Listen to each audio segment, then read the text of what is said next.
Hi hello friends, నేను మీ boutique ముచ్చ. రేపు India versus Bangladesh first test match అయితే జరగబోతుంది ఫ్రెండ్స్. దాని గురించి ప్రీ రివ్యూ అయితే మాట్లాడుకుందాం friends. Head to head starts చూసుకుంటే ఇండియా వర్సెస్ బంగ్లాదేశ్ మొత్తం 13 మ్యాచ్లు తలపడ్డాయి ఫ్రెండ్స్. అందులో ఇండియా 11 గెలవగా బంగ్లాదేశ్ ఒక్కటి కూడా గెలవలేదు, 2 డ్రా అయ్యాయి. ఒక టెస్ట్ కూడా గెలవలేదు కదా అని బంగ్లాదేశ్ని అయితే తక్కువ అంచనా వేయలేం ఫ్రెండ్స్.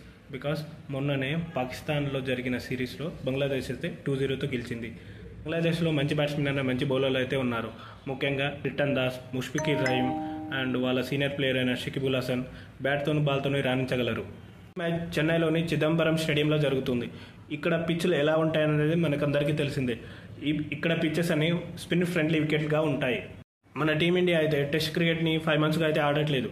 మన దగ్గర ఉన్న experience and quality of cricket ప్రకారం మన టీం ఎప్పుడు ఆడినా బాగానే ఆడుతారు అని నాకు అనిపిస్తుంది ఫ్రెండ్స్. మన టీమిండియా బోత్ బ్యాటింగ్ అండ్ బౌలింగ్లో చాలా స్ట్రాంగ్గా ఉంది. అందుకని ఇప్పుడు ప్లేయింగ్ 11 అనేది సెట్ చేయడం చాలా కష్టంగా మారుతుంది. టీమిండియాలో మెయిన్ 11 కోసం చాలా కాంపిటీషన్ అయితే నడుస్తుంది.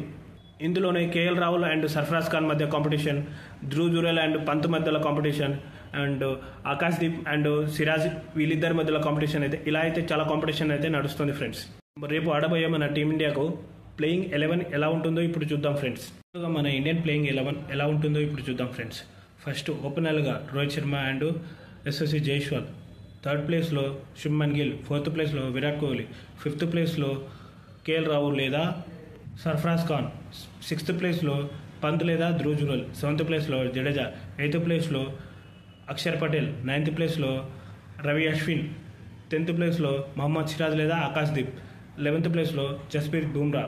ముందుగా ఈ మ్యాచ్లో బంగ్లాదేశ్ ప్లేయింగ్ ఎలా ఉండబోతుందో చూద్దాం ఫ్రెండ్స్. బంగ్లాదేశ్ ఓపెనర్ల విషయానికి వస్తే షదమన్ ఇస్లాం, జకీర్ హుసేన్, ప్లేస్లో నంజిముల్ హసన్ శాంటో, 4th ప్లేస్లో మునిముల్ హక్, 5th ప్లేస్లో ముష్ఫికర్ రహీమ్, 6th ప్లేస్లో షకీబుల్ హసన్, 7th ప్లేస్లో లిటన్ దాస్, 8th ప్లేస్లో మెహదీ హసన్, 9th ప్లేస్లో తాయిజుల్ ఇస్లాం, 10th ప్లేస్లో తస్కిన్ అహ్మద్, 11th ప్లేస్లో నాహిద్ రానా. ఈ మ్యాచ్లో మన ఇండియాకి అయితే గెలిచే ఛాన్సెస్ అయితే పుష్కలంగా ఉన్నాయి ఫ్రెండ్స్. కానీ ఏది కొంచెం అటు ఇటు అయినా కానీ బంగ్లాదేశ్ అయితే కొట్టుకుపోతుంది. పాకిస్తాన్ ఎలా ఓడించిందో మన ఇండియాని కూడా అలానే ఓడిస్తుంది. చూడాలి మరి ఎలా అవుతుందో అనేది. నా ఈ వీడియో కనుక నచ్చితే లైక్, షేర్, సబ్స్క్రైబ్ చేసుకోండి ఫ్రెండ్స్. మంచి వీడియోస్ అన్ని మీకోసమే చేస్తున్నాం. జర లైక్, షేర్ చేసి మమ్మల్ని సపోర్ట్ చేయండి ఫ్రెండ్స్.